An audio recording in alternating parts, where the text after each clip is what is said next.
El-Rádio. El-Rádio nechýba tam, kde to žije. Liptov. Žije športom. Ako sme už dnes v našom vysielaní niekoľkokrát avizovali, zhruba o hodinku sa v ružomberskej koniarni uskutoční prvý semifinálový duel basketbalového FIBA Cupu žien.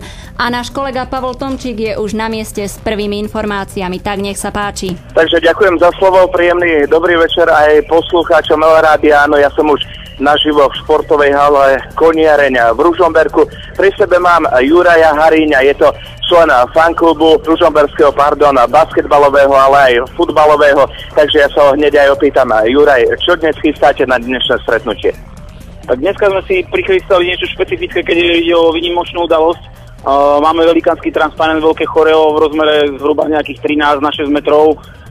Veľa vlajok nových, budeme mať nejaký nový chorálík a budeme sa snažiť tlačiť tie baby dopredu, aby cítili tú podporu z našej strany určite.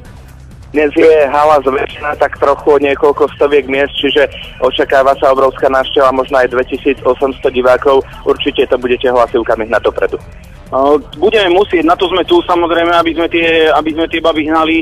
Chceme, aby doma konečne vyhrali, aj keď nie, ale vyhrajú von na ten úkor, tak im musíme tú atmosféru naozaj vytvoriť takú, aby sa hralo dobre. Oni nám sami hovoria, že sa výborne cítia príjemne.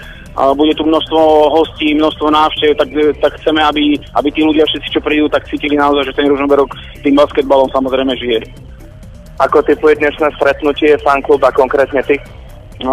Neviem, či je dôležité prelomiť tú sériu, ktorú sme mali doma, ale dôležitejšie je, aby sme vyhrali bez zápas.